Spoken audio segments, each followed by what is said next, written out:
할렐루야. 성도 여러분 반갑습니다. 오늘도 비대면 예배로 이 시간 하나님 앞에 나아가도록 하겠습니다. 찬송가 452장 예수님 닮기 원함이라 내 모든 소원 내 기도의 소원 예수님 닮는 것이죠. 이 시간 우리 452장 함께 찬양함으로 수요 기도에 나아가도록 하겠습니다. 찬송가 452장입니다. 내 모든 소원 기도의 제목 예수님 닮기 원함이라 예수님 형상 나 입기 위해 세상에 보았기 전에 예수님 닮기 내가 원하네 날 구원하신 예수님을 내 마음속에 지금 거둬사 주님의 형상 인치소서.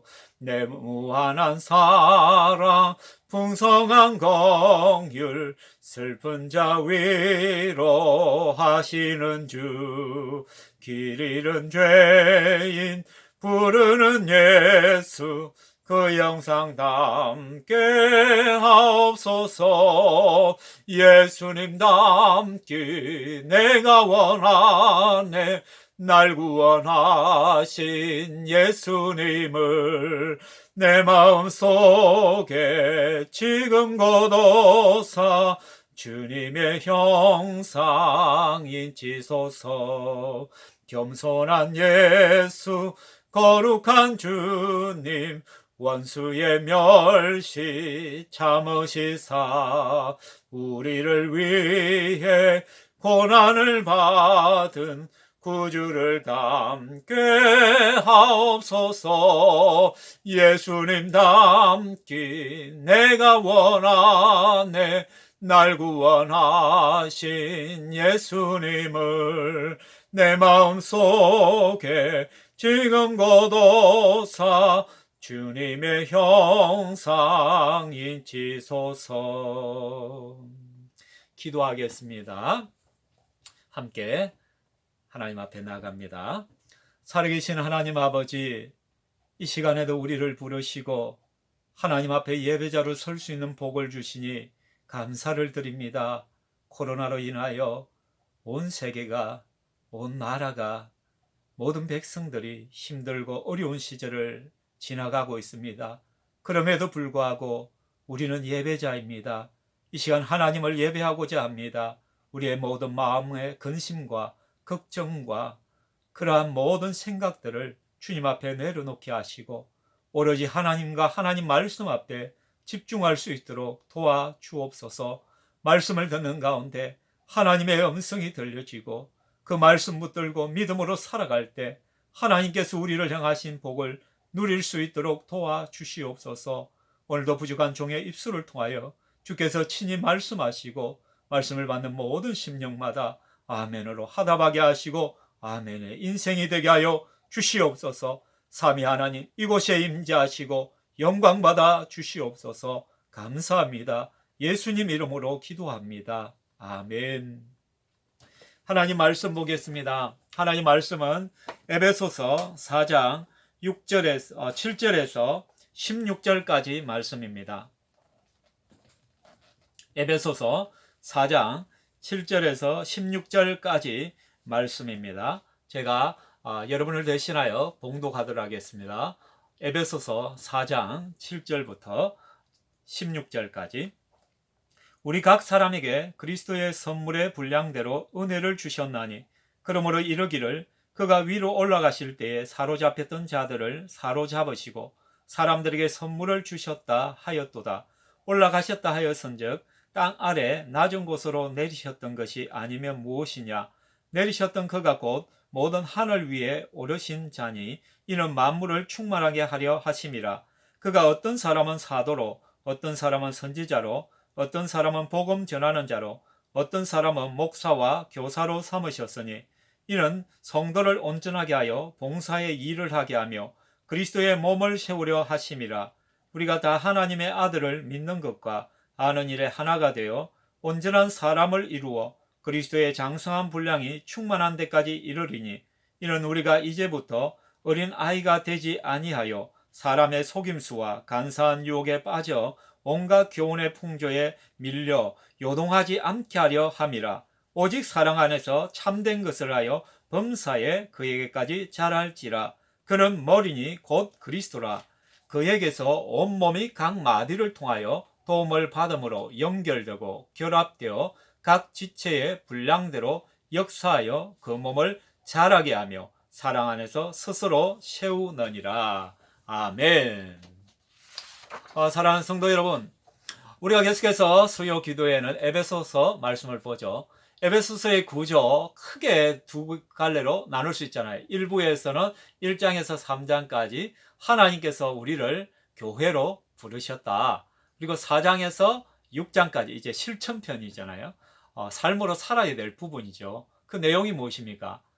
하나님의 교회로 부르시면 하나님께서 우리를 교회로 불러주셨는데 교회로 부름을 받은 성도들은 그 부르심에 합당하게 살아야 된다라고 말씀하고 있는 것이죠. 사도 바울이 교회로 부름을 받은 우리가 하나님 앞에 가장 합당하게 사는 것이 무엇인가, 그 첫 번째를 지난주에 살펴봤듯이 성령께서 하나 되게 하신 것을 힘써 지켜가는 것이다 라는 말씀을 우리는 이미 받았습니다. 성령 하나님께서 이방인이나 유대인이나 가난한 자나 부한 자나 잘난 자나 못난 자나 뭐 여러 가지 어떤 종류의 사람일지라도 그리스도 안에서 교회로 불러주셨다. 우리는 하나가 되게 하셨다는 것이죠. 그러므로 그 하나됨을 지키는 것이 굉장히 중요한데 그것을 몇 가지로 이야기했잖아요. 그죠? 그래서 4장 2절 말씀에 보니까 어떻게 말씀을 하고 있습니까? 각 사람을 부름받은 우리가 하나님의 됨을 지키기 위하여 모든 겸손과 온유와 오래 참음과 또 사랑 가운데서 서로 용납해야 된다라고 말씀했잖아요. 그러니까 모든 겸손, 온유, 오래 참음, 용납함이 있어야 된다. 이것이 하나됨을 이루는 결정타가 된다라고 말씀합니다. 뿐만 아니라 그 모든 것을 아우를 수 있는 그 원동력이 뭐냐? 사랑. 우리가 서로를 사랑하고 정말 예수 그리스도의 심장으로 아낀다면은 우리는 오래 참을 수가 있죠. 어떤 허물에도 용서하고 용납할 수가 있죠. 또 우리는 겸손하게 사람을 대할 수가 있습니다. 온유함을 통하여 또 그 사람들에게 나아갈 수가 있는 것이죠. 이런 것을 통하여 성령께서 우리를 하나 되게 하신 것을 지켜나갑니다. 사랑하는 성도 여러분, 지난 한 주간 동안 여러분은 교회의 하나됨을 지키기 위하여 어떤 노력들을 했습니까? 어떤 실천의 삶을 살았는지 한번 또 생각해 보시기 바랍니다. 오늘은 그 두 번째 시간으로 그러면 부름받은 성도의 합당한 삶 두 번째가 무엇이냐? 그것은 바로 너희가 함께 교회를 세워가야 된다라고 말씀합니다. 오늘 7절에서 16절까지의 말씀은 부름을 받은 우리들은 교회를 세워가야 될 사명이 있다라고 말씀하죠. 그런데 이것은 내 힘으로 불가능해요. 그래서 하나님께서 감당할 수 있는 힘을 주시는데 어떻게? 무엇보다 우리에게 첫 번째로 하나님께서 은사를 주셨다. 7절 말씀에 보면은 하나님께서는요, 우리 각 사람에게 그리스도의 선물의 분량을 따라 하나님께서 은혜를 주셨다. 여기서 은혜란 단어 보면은 카리스라는 단어를 쓰는데 실제적으로 이 은혜의 의미는 내가 예수 믿는 그 은혜가 아니라 예수를 믿고 나서 하나님께서 주시는 교회를 섬기라고 주시는 그 은혜, 그렇다면 그게 은혜가 뭘까요? 은사, 카리스마로 해석이 가능하다는 것이죠. 하나님께서는 우리 성도들에게 교회를 섬길 수 있도록 각자에게 은사를 주십니다. 그 은사는 다양해요. 앞에서 하나됨을 강조했죠. 유니티를. 오늘 본문에서는 다양성을 하나님께서 말씀하고 있습니다. 우리 각자에게 하나님께서 특별한 은사들을 주셨는데 그 은사를 가지고 교회를 열심히 섬겨라. 그래서 교회를 세워가라 라고 말씀합니다. 이미 로마서에서도 은사 부분을 이야기를 하죠. 로마서 말씀해 보면은 예언이라든지 섬기는 일이라든지 가르치는 자, 위로하는 자, 구제하는 자, 긍휼을 베푸는 자라고 설명을 하고 있습니다. 이런 은사들이 있다는 것이죠. 뿐만 아니라 고린도전서 12장 8절에서 10절에 보면 지혜의 말씀, 지식의 말씀, 믿음, 병 고치는 은사, 능력 행함의 은사, 예언의 은사, 영들 분별하는 것, 각종 방언, 통역함에 이런 다양한 은사들을 주셨다. 그런데 이 은사를 주신 목적이 뭐라고요? 교회를 섬기라고. 주의 몸된 교회를 섬기고 세워가라는 것이죠. 두 번째로 또한 우리가 교회를 세워갈 수 있도록 예수님께서 뭐를 주셨냐 하면, 오늘 말씀해 보니까 교회를 세워갈 수 있도록 영적 지도자들을 우리에게 허락하셨다라고 말씀합니다. 11절 말씀해 보면, 그가 어떤 사람은 사도로, 어떤 사람은 선지자로, 어떤 사람은 복음 전하는 자로, 어떤 사람은 목사와 교사로 삼으셨다. 그러니까 어떤 사람은 사도로, 어떤 사람은 선지자로, 어떤 사람은 복음 전환자로, 어떤 사람은 목사와 교사로. 근데 이 모든 직분들이 결국은 뭐예요? 영적 지도자들이잖아요. 그러니까 오늘날 말하면 목회자를 의미하잖아요. 그죠? 그럼 하나님께서 목사를 왜 교회에 주셨느냐? 왜 하나님께서 영적 지도자들을 허락하여 주셨느냐? 그것은 바로 12절에 나와 있는 대로 성도를 온전케 하기 위함이다. 두 번째는 봉사의 일을 하게 하기 위함이다. 세 번째는 그리스도의 몸을 세우려 하심이라. 이 세 가지로 분류되지만 실제적으로는 연차적인 것이죠. 그러니까 목회자들은 성도를 온전하게, 성도를 준비시키는, 성도를 말씀과 교육을 통하여 잘 가르쳐서 하나님의 봉사의 일을 할 수 있도록 준비시켜야 된다는 것이죠. 이렇게 준비된 성도들이 교회를 위하여 섬기고 헌신하며 나갈 수가 있습니다. 그래서 그 결과적으로 그리스도의 몸인 교회가 세워져 가는 것이죠. 건강한 교회가 이 땅에 세워질 수 있다는 것입니다. 사랑하는 성도 여러분, 하나님께서 저를 왜 신평교회 담임 목사로 두셨느냐? 여러분들을 말씀과 교육을 통하여 준비시키기 위하여. 어떤 준비? 주의 몸된 교회를 위하여 섬길 수 있도록, 헌신할 수 있도록, 봉사의 일을 감당할 수 있는 그 사역으로 이끌 수 있도록 준비시키는 것이죠. 그래서 여러분이 각자의 은사를 따라 교회를 잘 섬겨서 교회가 건강하게 자랄 수 있도록 하는 것이 목적인 것입니다. 그렇다면 이러한 교회 지도자들이 그 가르침과 섬김을 통하여 어떤 목표에 이르기를 원할까요? 또 여러분들은 이러한 섬김을 통하여, 가르침을 통하여 여러분들 어디까지 자라가야 되냐, 그 목표치가 또한 오늘 말씀에는 이야기를 하고 있습니다. 에베소서 4장 13절에 보면 하나님의 아들을 믿는 것과 아는 일에 하나가 되어야 된다. 우리의 목표치는 성도들의 성장, 영적인 자람, 성장은 어디까지 가야 되느냐? 하나님의 아들을 아는 것. 근데 이것이 지식적인 알미 아니라 실제로 경험하고, 그리고 삶 가운데 믿음으로 나타나야 된다는 것이죠. 아는 것과 믿음이 하나 되어야 되는 거예요. 믿는다는 것은 뭐냐면 행함으로 나타나잖아요. 순종으로 나타나잖아요. 우리가 잘 알듯이 노아가 하나님의 말씀을 믿었잖아요. 그 결과 방주를 지었잖아요. 순종. 이해가 되시죠? 그러니까 아는 지식에 머물지 않고 믿음으로, 순종의 삶으로 나아가야 됨을 말씀합니다. 또한 하나님께서는 온전한 사람을 이루어지기를 원한다는 것이죠. 온전한 사람이라는 것은 성숙한, 영적으로 성숙하다는 것은 어린아이가 되지 않는다는 거예요. 그래서 오늘 13절 말씀에도 보면, 14절에 보면 어린아이의 특징이 뭐예요? 그 어린아이의 특징이란 것은 속임수와 간사한 유혹에 빠져 온갖 교훈의 풍조에 밀려 요동하다는 거예요. 흔들리더라는 거죠. 유혹을 받더라는 것이죠. 욕심을 따라, 욕심이 있다 보니까 쉽게 유혹을 받죠. 쉽게 세상을 따라가죠. 그런 어린아이의 삶이란 것이죠. 그러나 여러분들은 성숙한 사람이 되어야 돼요. 성숙한 그리스도인으로 훈련되어져야 된다는 것이죠. 그래서 목회자의 지도를 잘 받고 하나님 말씀을 잘 듣고 순종해야 되는 것이죠. 그리고 그리스도의 장성한 분량에 충만한 데까지 이르게 하는 것이다. 그 그리스도의 장성한 분량이 뭐겠어요? 15절에 보면은 오직 사랑 안에서 참된 것을 하여 범사에 그에게까지 자라가라. 그는 그리스도다. 그러니까 예수 그리스도의 수준까지 자라가는 것이 우리의 목표예요. 쉽게 말해서 예수님 닮는 것. 그러니까 목회자가 성도들을 교육하고 말씀으로 건면하고 어디까지 훈련시켜야 되냐? 우리 성도들로 하여금 하나님 말씀을 아는 것에 그치지 아니하고 믿음으로 하나가 되어서 순종의 삶까지 갈 수 있도록 지도해야 되는 거죠. 뿐만 아니라 성숙한 성도가 되어서 그 성숙한 성도가 되어서 쉽게 요동하지 아니하고 세상 따라가지 아니하고 하나님 말씀대로 살도록 인도해야 되는 것이죠. 뿐만 아니라 예수님 닮도록 만드는 것. 그것이 목회자의 가르침과 설교의 목표점이라는 것을 알게 되어집니다. 그렇게 될 때 어떻게 됩니까? 16절 말씀에 그에게서 온몸이 각 마디를 통하여 도움을 받음으로 연결되고 결합되어 각 지체의 분량대로 역사하여 그 몸을 자라게 하며 사랑하면서 스스로 세우느니라. 신앙이 뭐라고 했죠? 반복, 단순, 반복, 지속, 강행이라 했잖아요. 사도 바울도 굉장히 반복을 해요.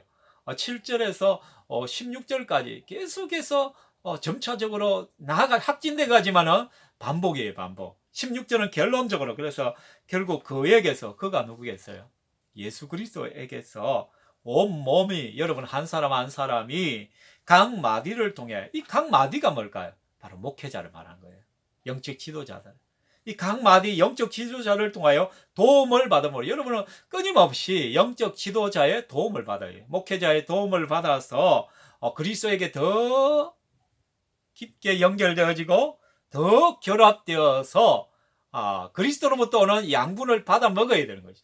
목회자의 입을 통하여 선포된 하나님 말씀이 여러분의 자양분이 되잖아요. 그래서 여러분은 계속해서 목회자들을 통하여 하나님께서 주시는 그 자양분을 받아 먹어서 각 지체의 분량대로 열심히 섬기고 헌신하여서 그 몸을 자라게 해야 된다.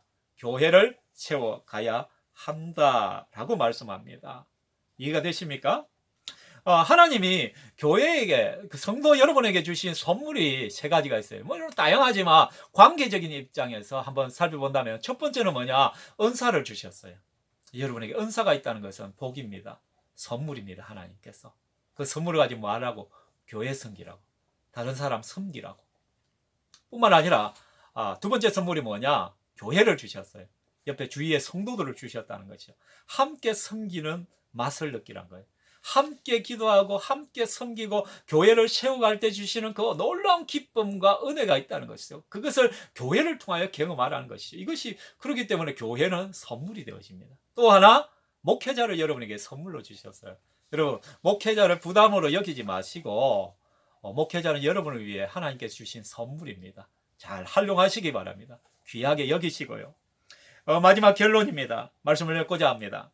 사랑하는 성도 여러분, 목사는 목사의 역할을 잘하면 교회를 세워갈 수가 있습니다. 목사의 역할이 뭐예요?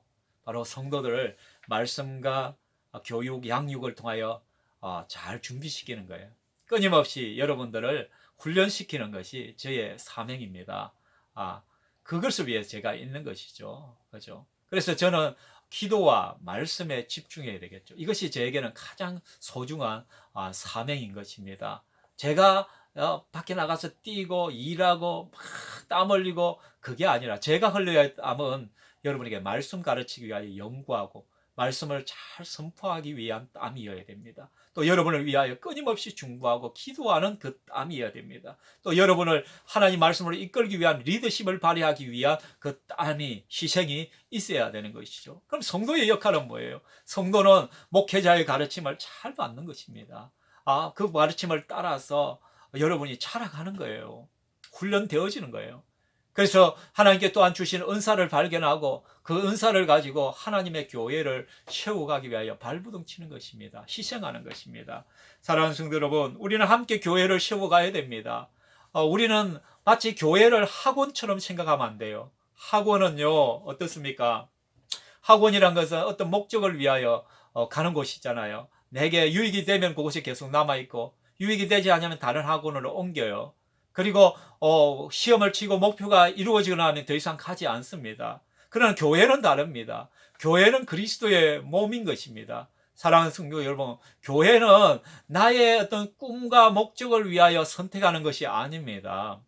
내가 어떤 일을 위하여 쉽게 떠날 수 있는 것도 아닙니다. 교회란 것은 여러분이 한평생 한 교회를 섬긴다는 그 각오가 있어야 됩니다. 왜냐하면 하나님께서 우리를 교회를 세워가도록, 그리스도의 몸이 하나님의 교회를 세워가도록 우리를 사명을 주셨는데 하나님께서 우연히 있게 하지 않거든요. 여러분이 지금 신평교회에 있다는 것은 이곳에서 교회를 세워가라고 여러분이 존재하는 것입니다. 주께서 피로 값주고 사신 교회를 귀하게 여기시기 바랍니다. 여러분, 교회가 여러분의 꿈이 되기를 원합니다. 교회가 여러분의 소망이 되고 비전이 되기를 소망합니다. 신평교회를 향한 꿈이 여러분은 있습니까? 신평교회를 향한 비전이 여러분에게 있습니까? 신평교회를 향한 목표가 여러분에게 있습니까? 여러분, 혹이라도 내가 집이 팔리거나 내가 이사를 가면 언제든지 떠날 수 있는 곳, 나의 꿈을 위하여, 비전을 위하여 얼마든지 다 옮길 수 있는 것으로 생각한다면 여러분, 에베소서 말씀을 제대로 배우지 않은 것입니다. 에베소서 말씀에서 교회가 얼마나 소중한지, 그리스도의 몸으로서의 그 소중함이 무엇인가를 가르칩니다. 우리들은 정말 내가 주님이 부르시는 그날까지 이 교회를 위하여 땀 흘리고 피 흘린다는 각오로 살아가셔야만 되는 것입니다. 신평교회가 여러분의 꿈이 되어야 됩니다. 신평교회가 여러분의 비전이 되어야 됩니다. 신평교회가 여러분의 사역의 목표가 되어야 됩니다. 그것을 위하여 눈물 흘리고 땀 흘리고 그러한 마음으로 우리가 함께 섬기고 세워나갈 때 우리 신평교회는 하나님 보시기에 정말 아름다운 교회, 건강한 교회로 세워져 갈 것이라 저는 확신합니다. 사랑하는 성도 여러분, 함께 여러분과 함께 신평교회를 섬긴다는 것이 제게는 복입니다. 기쁨입니다. 행복입니다. 여러분도 그렇게 되기를 소망합니다. 여러분도 신평교회에서 함께 섬김이 복이고 기쁨이고 즐거움으로 여기시기를 바랍니다. 그래서 주님 부르시는 그날까지 정말 우리가 이 신평교회에서 한평생 내 자신을 드리고 헌신하여서 하나님 앞에 거룩한 교회를, 온전한 교회를 세워갈 수 있는 저와 여러분 되기를 주의 이름으로 축원합니다. 사랑하는 성도 여러분, 이 시간 우리 찬송가 352장 다시 한번 우리 한번 불러보시고 우리 기도했으면 좋겠어요. 그렇죠? 452장이죠. 우리 내 모든 소원 기도의 제목 이거 우리 1절만 우리 함께 찬양하겠습니다. 내 모든 소원 기도의 제목 예수님 닮기 원함이라. 예수님 형상 나 있기 위해 세상에 보화기 잡네. 예수님 닮기 내가 원하네. 날 구원하신 예수님을 내 마음속에 지금 고도사 주님의 형상 인치소서. 아멘. 우리 함께 기도합시다. 하나님, 내가 정말 하나님께 주신 은사를 가지고 주의 몸된 교회를 최선을 다하여 섬기겠습니다. 신평교회가 나의 꿈입니다. 나의 비전입니다. 하나님, 내가 정말 주의 몸된 교회를 건강하게 위하여 나 자신을 희생하고 섬김의 자리로 나아가겠습니다. 나를 통하여, 우리를 통하여 신평교회가 주님 보시기에 아름다운 교회로 세워져 가게 해달라고 다 같이 한 목소리로 기도하겠습니다. 기도합시다. 할렐루야. 살아계신 하나님 아버지 감사합니다. 이 시간 우리가 교회가 얼마나 소중하고 우리가 왜 훈련받아야 되는지를 깨닫게 하심을 감사드립니다. 우리가 예수 그리스도에게까지 자라가서 예수님 닮은 자가 되어서 하나님 앞에 건강한 교회를 세워갈 수 있도록 도와주시옵소서. 하나님께서 내게 주신 은사들을 소중하게 여기고 그 은사를 가지고 주의 몸된 교회를 위하여 더욱더 헌신하게 하여 주시오며, 또한 하나님 앞에서 내가 더 자라남으로 교회가 또 아름답게 세워져 갈 수 있는 그러한 것들이 될 수 있도록 하나님께서 우리를 권고하여 주시옵소서. 한평생 내가 땀을 흘리고 내 피와 뼈를 묻어야 될 것이 바로 이 신평교회임을 알고 나 자신을 온전히 하나님께 올려드릴 수 있는 우리 신평교회 성도들 한 사람 한 사람 되게 하여 주시옵소서. 우리의 섬김과 헌신을 통하여 하나님의 교회 신평교회가 더욱더 아름답게 세워져 가기를 원합니다. 주여 영광받아 주시옵소서. 하나님 아버지 감사합니다. 오늘 말씀을 통하여 교회가 얼마나 소중한가를 우리가 깨닫게 하심을 감사드립니다. 우리가 더욱더 훈련되어지고 준비되어져서 하나님 나라를 위하여 주의 몸된 교회를 위하여 더욱더 귀하게 쓰임받기를 원합니다. 우리에게 주신 그 은사를 소중하게 여기고 그 은사를 가지고 각 분야에서 최선을 다하여 교회를 섬길 수 있도록 도와주시옵소서. 또한 하나님, 내가 자라가기를 원합니다. 내 믿음이 성숙해지기를 원합니다. 건강한 성도가 되기를 원합니다. 예수님 닮기를 원합니다. 그러므로 말미암아 하나님의 교회가 건강해지고 하나님의 교회가 더욱더 든든히 세워지어가는 그 복을 누리게 하여 주시옵소서. 내가 주님 부르시는 그날까지 신평교회의 뼈를 묻고 나의 눈물과 땀을 하나님 앞에 심을 수 있도록 도와주시옵소서. 부족하지만 우리를 통하여 하나님의 교회 신평교회가 든든하게 세워지게 하여 주시옵소서. 영광 받으실 하나님을 송축합니다. 예수님 이름으로 기도하옵나이다. 아멘. 주 예수 그리스도의 거신 은혜와 하나님의 무한하신 사랑과 성령 하나님의 교통 위로하심이 이 자리에 함께한 주의 권속들 머리 위에 영원토록 있을지어다. 아멘. 하나님께 영광의 박수를 올려드립니다. 또 여러분 개인 기도 제목 또 가정의 기도 제목을 가지고 또 잠시 또 기도하는 시간을 가지시기를 바랍니다. 또 오는 주일도 어쩔 수 없이 영상 예배를 드릴 것입니다. 또 여러분 잘 준비해서 하나님 앞에 참 예배자로 세워지기를 소망합니다. 감사합니다.